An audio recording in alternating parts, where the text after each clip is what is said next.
The morning shift at Research Station Omega-7 started like any other day. Scientists moved through the clean white corridors, checking their experiments and monitoring deep space readings. The station floated peacefully around the distant star. Kepler 442, far from the busy trade routes and political tensions of the inner galaxy. Commander Yuki was reviewing the daily reports when her assistant rushed into her office. "Commander, we're picking up strange readings on the long-range sensors. Something big is coming this way." Yuki frowned and followed him to the main control room. The massive viewing screen showed empty space, but the sensor displays told a different story. Dozens of unknown objects were approaching fast, their energy signatures unlike anything in the galactic database.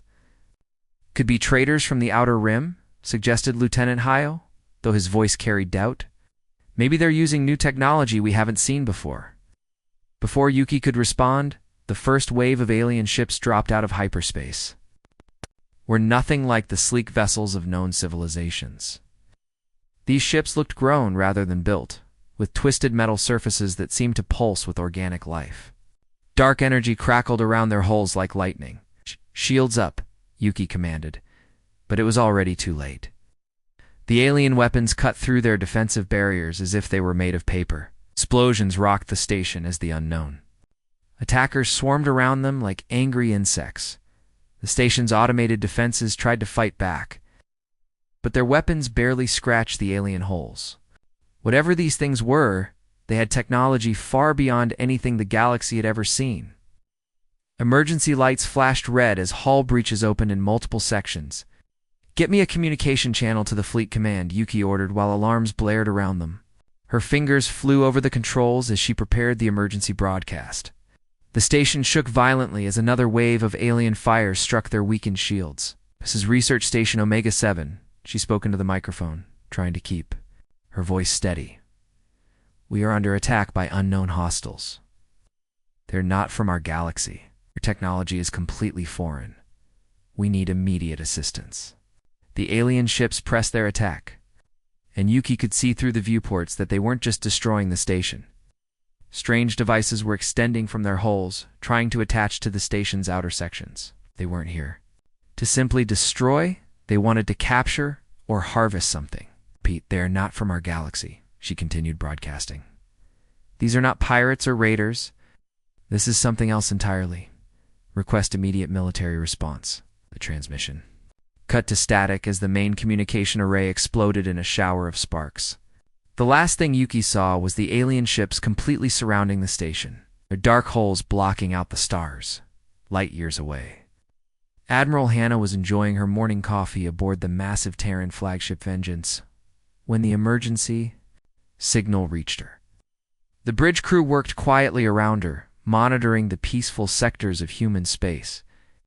It had been months since the last major conflict, and everyone was hoping for continued peace.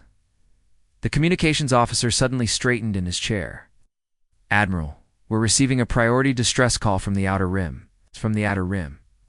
Zelethi Research Station near Kepler 442. Hannah set down her coffee and walked to the main display.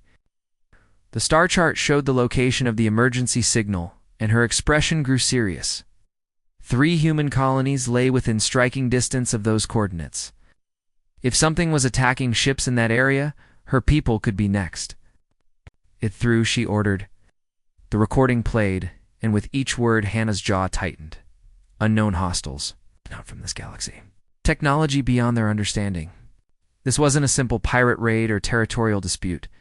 She turned to her communications officer with steel in her voice. "Send word to all fleet commanders immediately. Protocol Omega is now in effect. The Deathworlder fleet is mobilizing for war."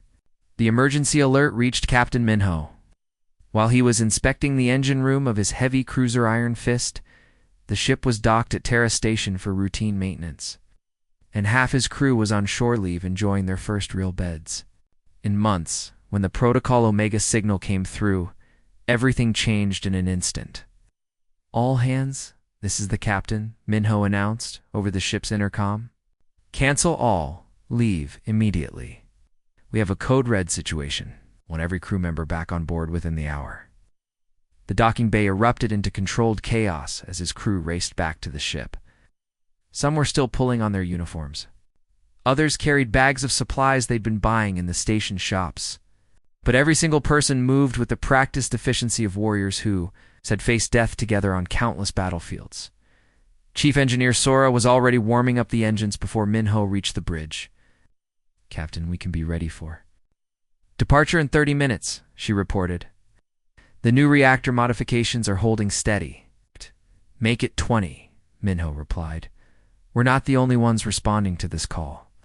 Across human space, similar scenes played out on dozens of ships. The merchant vessel Prosperity immediately dumped her cargo of luxury goods to make room for ammunition. The patrol ship Ranger abandoned her border patrol route and set course for the rally point. Even the hospital ship Mercy began loading combat medical supplies instead of routine pharmaceuticals. On the planet New Sol, Commander Gina was watching her children play in the park when her communicator buzzed. Her wife knew immediately what the signal meant. "How long this time?" she asked quietly. "I don't know," Gina replied, kissing her family goodbye. "But this one feels different. Take the kids to your mother's house until this is over." 2 hours, Gina's destroyer squadron was breaking orbit. Their sleek ships cutting through space toward the designated meeting point.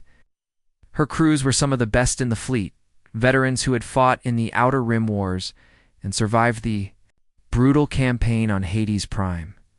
Meanwhile, the other galactic species were calling for emergency council meetings. The Valkyrie ambassador demanded explanations, while the Thren representatives suggested forming a diplomatic mission to contact these unknown aliens. They gathered in the Grand Council chamber, their voices rising in debate about proper protocols and peaceful solutions. Admiral Hannah stood before the assembled aliens, her patience wearing thin. "With respect, ambassadors, we don't have time for your usual procedures. By the time your diplomatic teams write their first greeting, these hostiles could have consumed half the Outer Rim." The Valkyrie ambassador's translator collar glowed as he spoke. "Surely there must be some way to communicate with these beings. All conflicts can be resolved through proper negotiation." "Diplomacy is for species that have time to negotiate," Hannah replied firmly. "We don't. My people are already moving too. Intercept this threat while you're still discussing committee formations." The council chamber fell silent as the weight of her words sank in.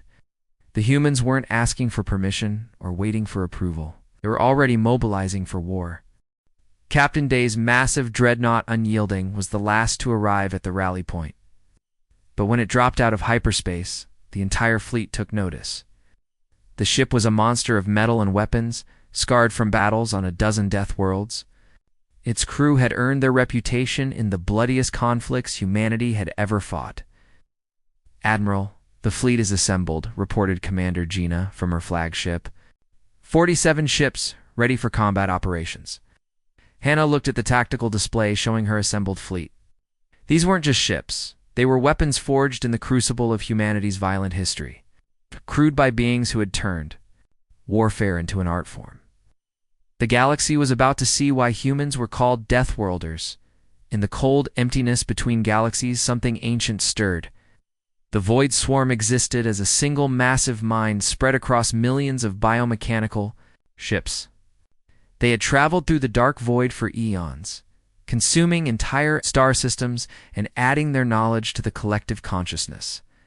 The swarm remembered the first galaxy they had devoured. The Kethany Empire had ruled over 1,000 worlds, their crystal cities gleaming like jewels among the stars.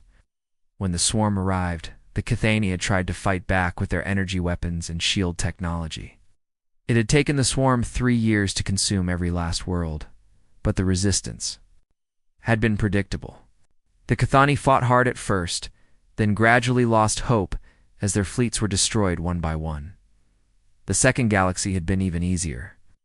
The Mortai Federation believed in peaceful coexistence and had almost no military forces. When the swarm's scout ships appeared, the Mortai sent diplomatic envoys offering to share their resources. The swarm had consumed their entire civilization in less than a year, absorbing their advanced medical knowledge and terraforming technology. The third galaxy had provided the most interesting challenge. The Zephyrian Collective was a warrior, a culture that had spent centuries perfecting the art of war.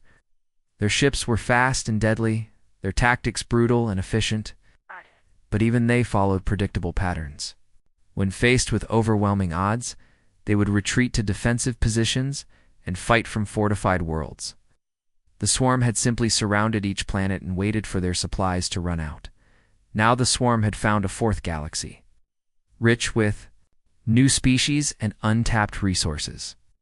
Their advanced scouts had been mapping the various civilizations for months, categorizing each species by their threat level and resource value. The process was always the same: analyze, categorize, consume the Velkari rated as minimal threat. Due to their peaceful nature and advanced technology that could be easily absorbed, the Thren were classified as harvesting priority because of their powerful computers and quantum research. Zealothi fell into standard resistance. They would fight back, but eventually surrender when the situation became hopeless. But one species kept generating anomalous reports that confused the swarm's tactical analysis programs. The creatures called themselves humans and inhabited a cluster of worlds in what they called the Sol System and its surrounding colonies. Initial scans showed they were relatively primitive compared to other species, with simple technology and limited space travel capabilities. Yet the behavioral data made no sense. Every encounter with these humans produced the same impossible results. When faced with superior numbers, they attacked anyway.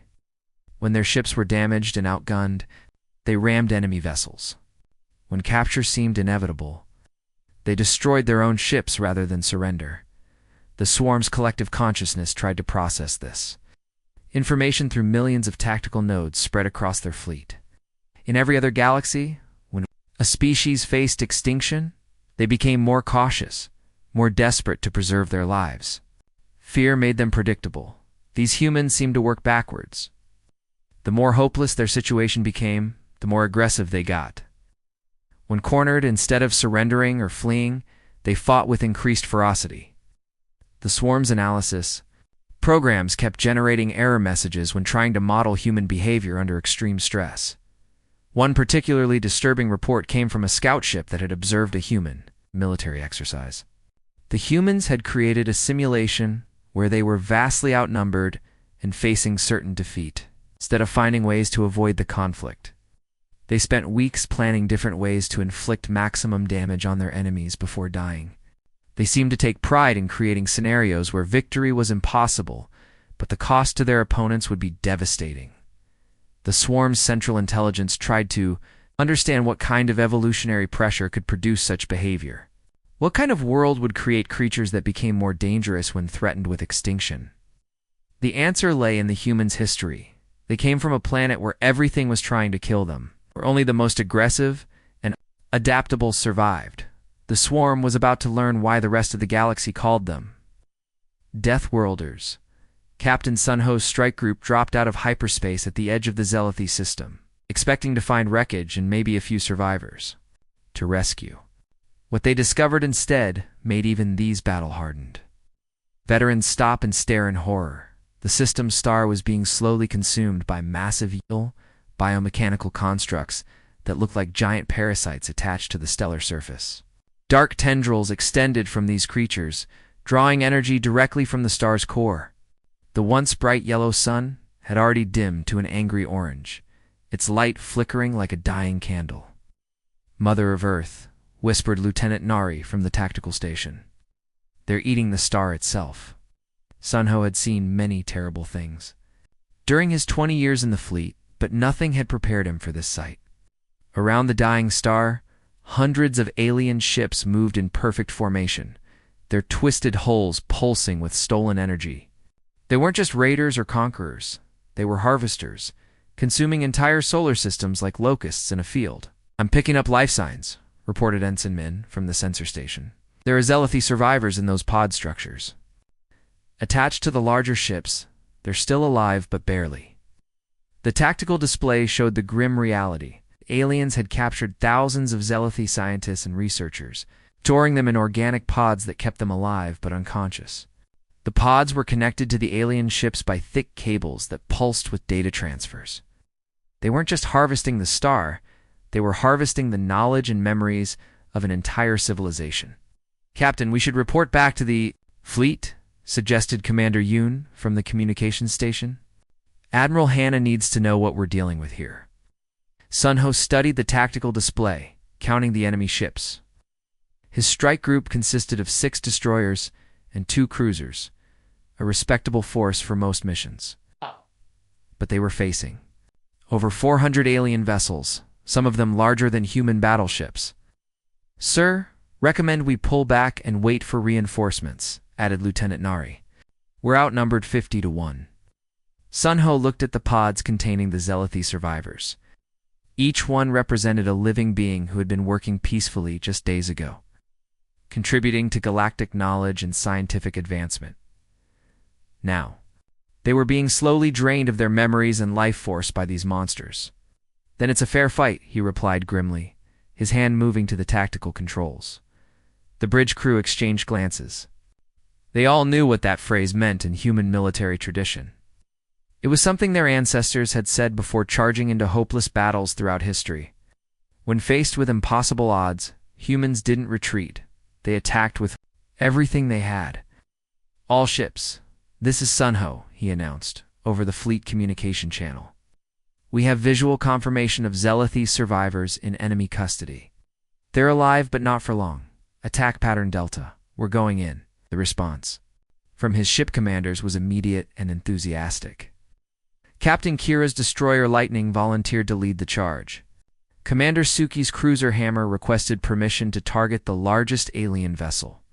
These were warriors who had fought beside each other in a dozen battles. None of them hesitated when their captain gave the order. "Sir, the enemy is beginning to respond to our presence," reported the sensor operator. "They're moving to intercept us." "Good," Sun Ho said, settling into his command chair. "Let them come. Launch all fighters and prepare for ramming speed. Today, these aliens learn what happens when they threaten innocent lives." The human ships dove into the alien swarm like wolves attacking a flock of sheep.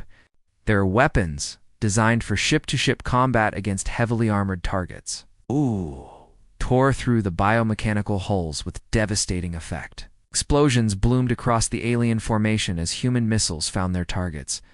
But something unexpected happened.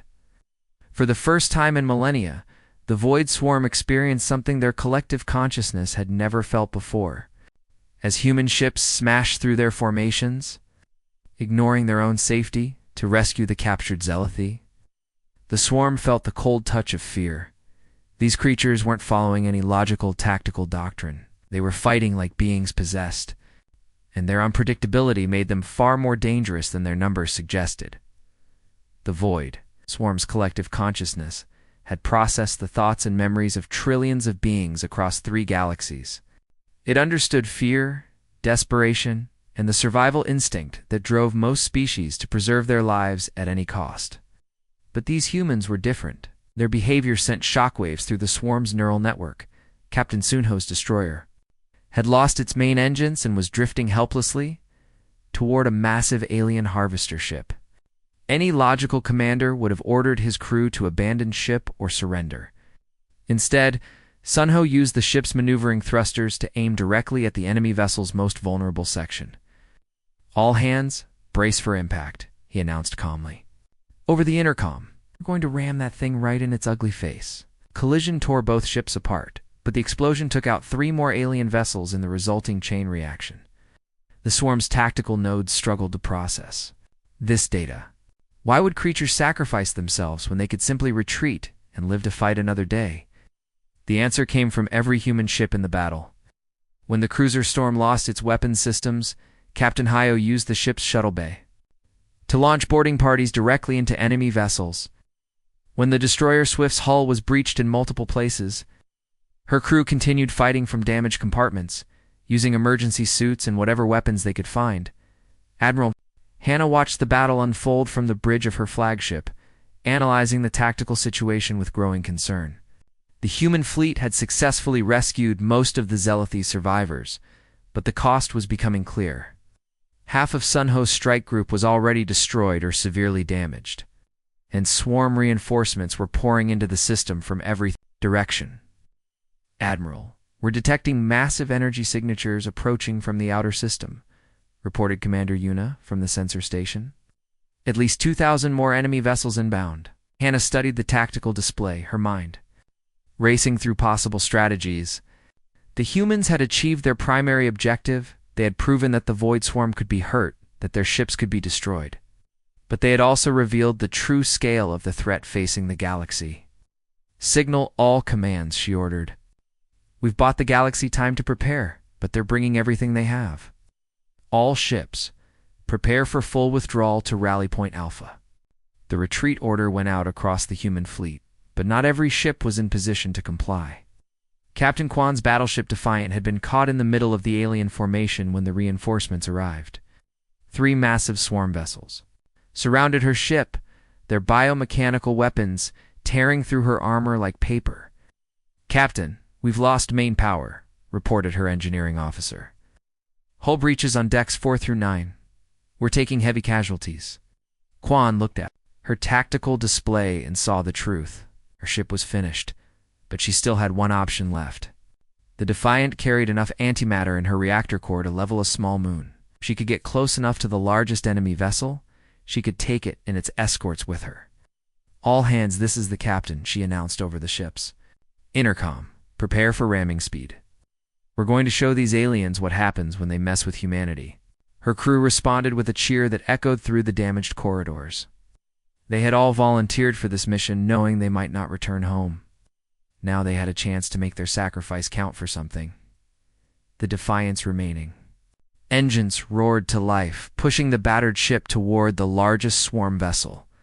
The alien collective consciousness watched in fascination and horror as the human ship accelerated directly toward certain destruction. This behavior violated every survival instinct the swarm had observed in countless species. "If we're going down, we're taking them with us," Kwan said quietly, her hands steady on the controls. The collision lit up the system like a second sun.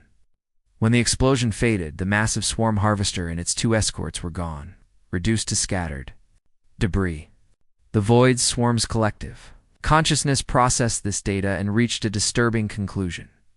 These humans weren't just another species to be consumed. They were something entirely new, creatures that became more dangerous the closer they came to death. The swarm began to understand why the galaxy called them Deathworlders. The battle in the Zealoty system had been raging for 6 hours, and the human fleet was showing exactly why the galaxy both respected and feared them. While other species might have retreated after losing half their ships, the humans seemed to grow more determined with each casualty.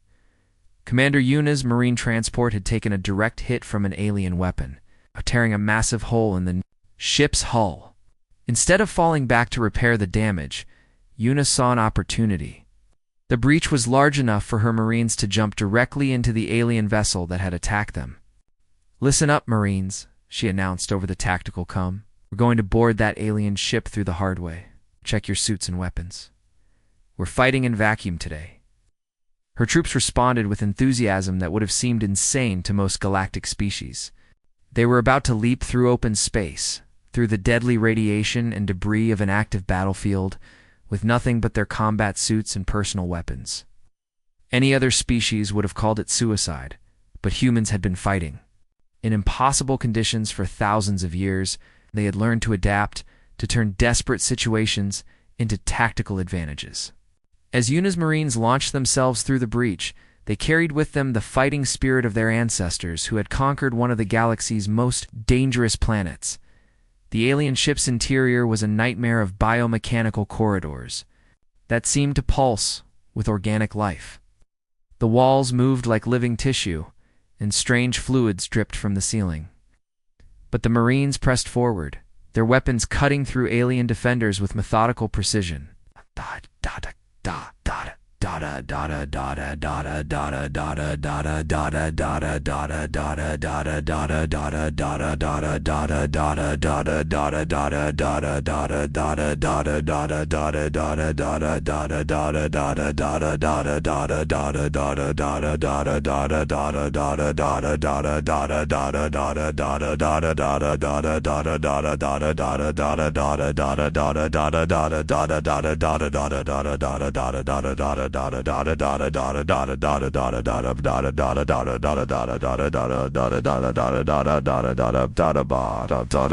Senator won't seem be rod as all the sap some more since I'm sawn up in west sadab and sub so and we well said I swore la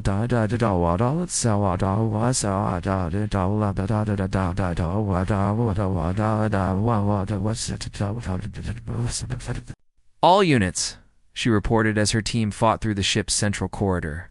The aliens don't handle close quarters combat well. They're used to fighting at range. Getting close and they panic.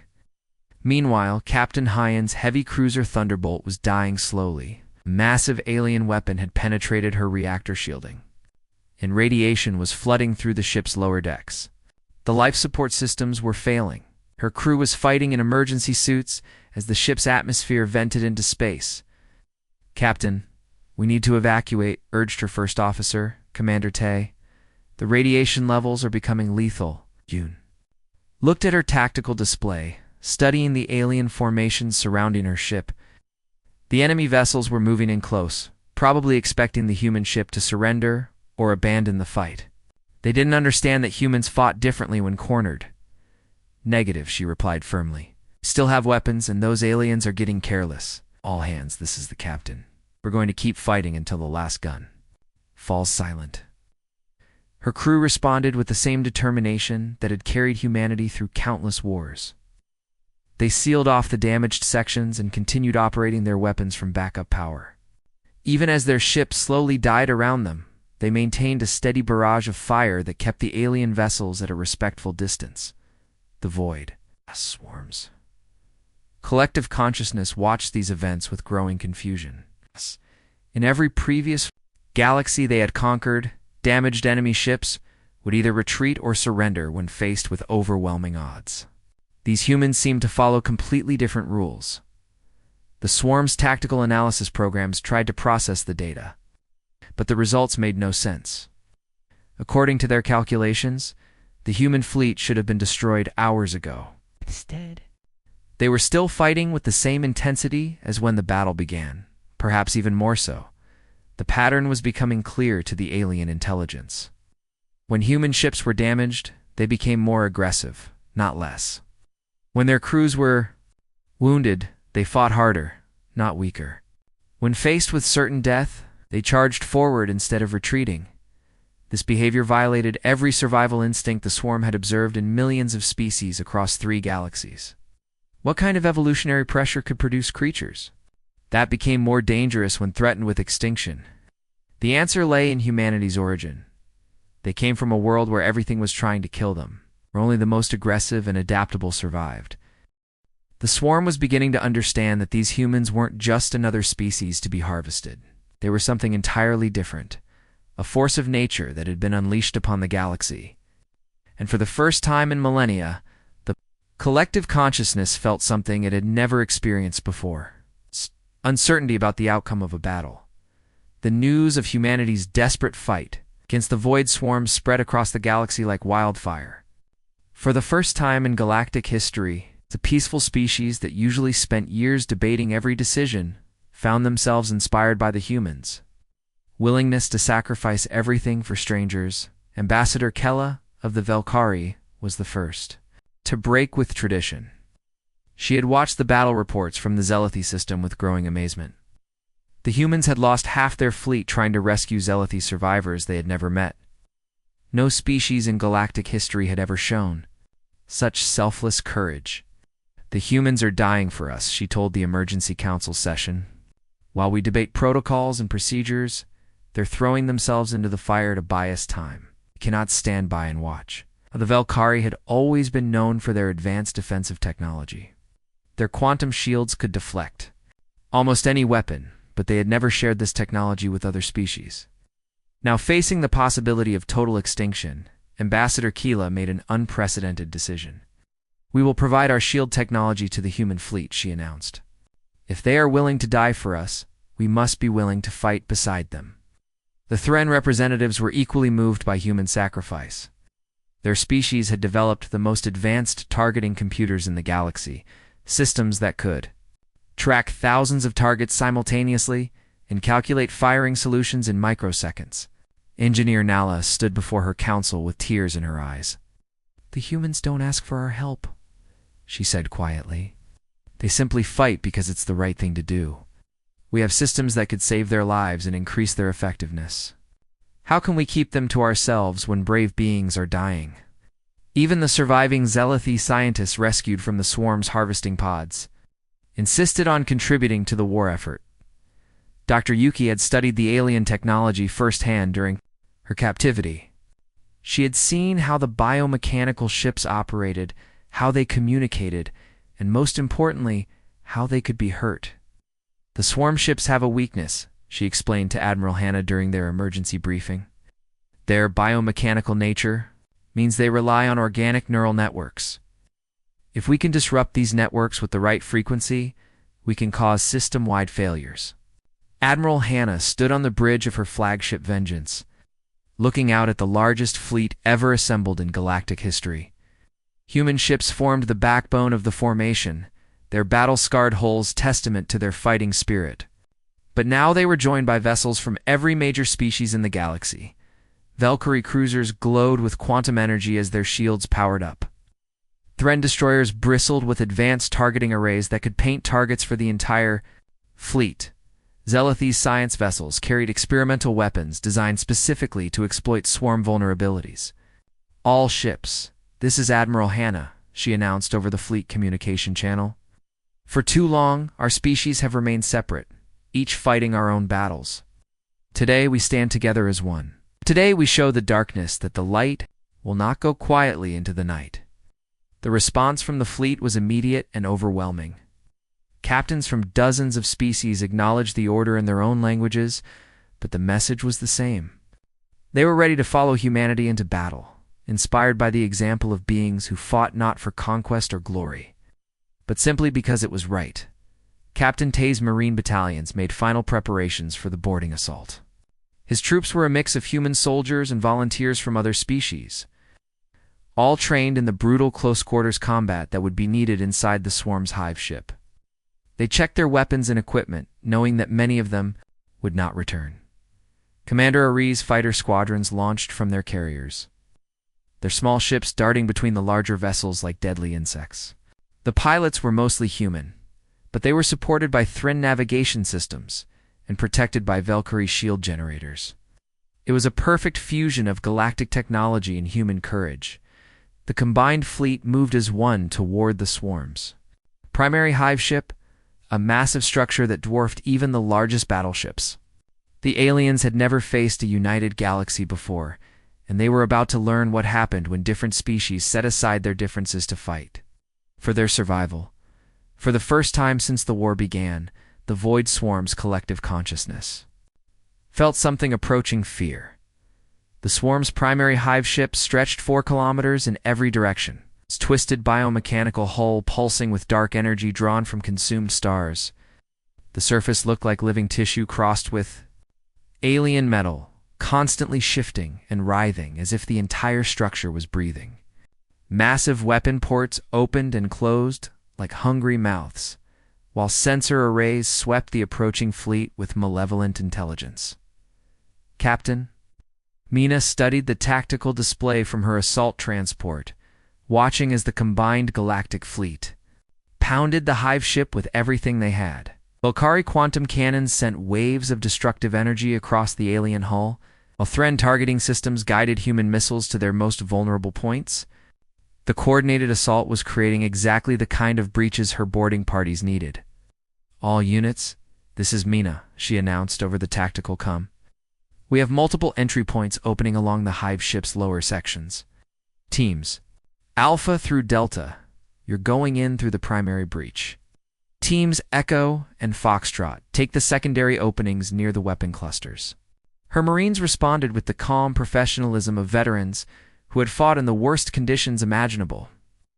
They were a mixed force of humans and alien volunteers, all trained in the brutal close-quarters combat that would be needed inside the swarm vessel. Each team carried specialized equipment designed to exploit the weaknesses Dr. Yuki had discovered during her captivity. The boarding craft launched from their mother ships, small and fast vessels that could slip through the gaps in the hive ship's defenses. Mina rode in the lead transport, watching through the viewport as they approached the massive breach torn in the alien hull. The opening was large enough to fly a cruiser through, its edges still glowing with residual energy from the fleet's bombardment. "Brace for impact," called the pilot as they entered the breach. "We're going in hot." The interior of the hive ship was a nightmare of organic corridors that seemed to pulse with their own heartbeat. The walls were covered in a substance that looked like living tissue, while strange fluids dripped from the ceiling like alien blood. Bioluminescent growths provided an eerie blue light that cast twisted shadows in every direction. "And keep moving," Mina ordered as her team spread out through the corridors. "These things feed on hesitation. The moment you stop, they'll swarm you." Her words proved prophetic as alien defenders emerged from hidden passages in the walls. The swarm creatures were unlike anything the galaxy had ever seen. Part machine, part living organism, they moved with insect-like coordination and struck with razor-sharp appendages. But they had never faced opponents like these boarding parties. The human Marines fought with the same ferocity their ancestors had shown on Earth's battlefields, using every weapon and tactic they could improvise. When their rifles ran out of ammunition, they switched to sidearms. When those failed, they used combat knives and even improvised clubs. The alien volunteers, inspired by human courage, fought with equal determination. "Team Alpha, we've reached the first neural cluster," reported Sergeant Wan over the comm. "Dr. Yuki's frequency disruptor is working. The biomechanical systems are shutting down all around us." Similar reports came in from teams throughout the hive ship. The swarm's greatest strength, their collective consciousness, was becoming their weakness. As the boarding parties destroyed neural clusters and communication nodes, the hive mind began to fracture. For the first time in millennia, the Void Swarm's collective consciousness experienced something it had never felt before: confusion. The neural networks that had coordinated the consumption of 3 galaxies were being systematically destroyed by creatures that should have been easy prey. How could beings so small and fragile fight so fiercely against overwhelming odds? The swarm had absorbed the memories of trillions of creatures, but none of them had displayed this kind of suicidal courage. These humans charged into certain death with the same enthusiasm other species reserved for celebrating victory. The collective consciousness tried to process this data, but the results made no sense. According to every behavioral model the swarm had developed, these creatures should have surrendered or fled long ago. Instead, they fought harder the more desperate their situation became. As more neural clusters fell silent, the hive mind began to fragment into smaller, isolated nodes. The perfect coordination that had made the swarm unstoppable started to break down. Ships began firing on each other by mistake, and entire sections of the hive ship went dark as their controlling intelligence was severed, for the first time since their journey began. The Void Swarm started to understand fear. Captain Mina's voice crackled through the tactical comm as her team reached the heart of the massive hive ship. "Admiral, we found it. The central core is right in front of us.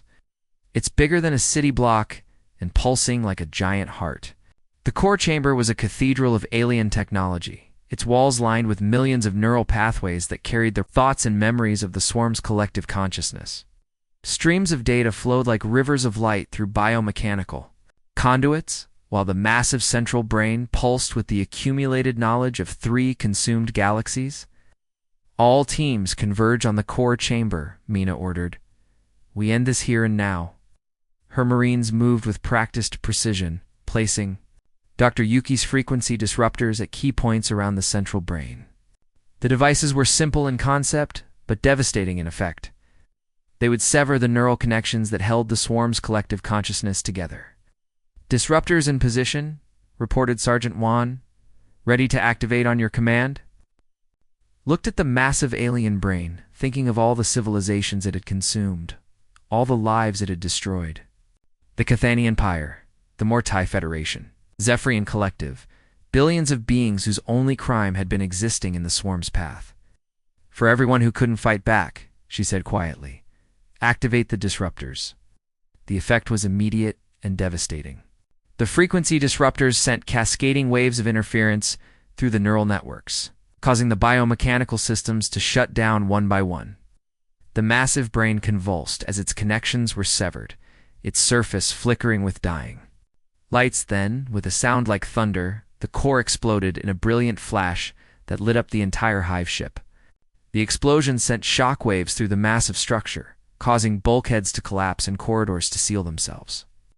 Mina's teams fought their way back to the extraction points as the alien vessel began to tear itself apart. "All boarding. Parties. This is Admiral Hannah. The hive ship is coming apart. Get out of there now." The evacuation was chaotic, but successful. Transport ships raced through the collapsing corridors, picking up Marines and alien volunteers who had fought beside them. As the last transport cleared the dying hive ship, the massive structure finally succumbed to the damage, breaking apart in a series of spectacular explosions. Across the Zealothi system, remaining swarm vessels suddenly went dormant, without the guiding intelligence of their collective consciousness. The biomechanical constructs simply stopped functioning. Ships that had been locked in deadly combat moments before now drifted helplessly through space, their crews cut off from the hive mind that had controlled them for millennia. The news of victory spread through the galaxy within hours. On every world, beings celebrated the defeat of the Void Swarm. The Valkyrie held ceremonies of gratitude. The Thren composed songs of triumph, and the Zealothi began planning memorials for their lost research station. But Admiral Hannah stood on the bridge of her flagship Vengeance, watching the celebration with mixed feelings. She had fought enough battles to know that victory was often temporary, and threats had a way of returning when least expected. Commander Yuna established the Deathworld Defense Initiative, she ordered. "I want human ships patrolling the galactic rim permanently. Full sensor arrays, combat-ready crews, and authorization to respond to any threat without waiting for political approval." Her staff worked quickly to implement the new protocol. Within days, human vessels were taking up positions at the edge of known space, their crews settling in for what might be decades of lonely patrol duty. These were volunteers, mostly veterans of the Swarm War who understood the importance of standing watch. Captain Tay's destroyer took up position near the galactic north, while Commander Ari's fighter squadrons began regular patrols of the dark spaces between star systems. They were joined by ships from other species, but the humans formed the backbone of the new defense network. "The next threat is already out there, waiting in the dark between galaxies," Hannah told her senior staff. During their final briefing, "We don't know what form it will take or when it will arrive, but when it comes, we'll be ready." The other species representatives nodded their agreement, but they didn't fully understand what Hannah meant.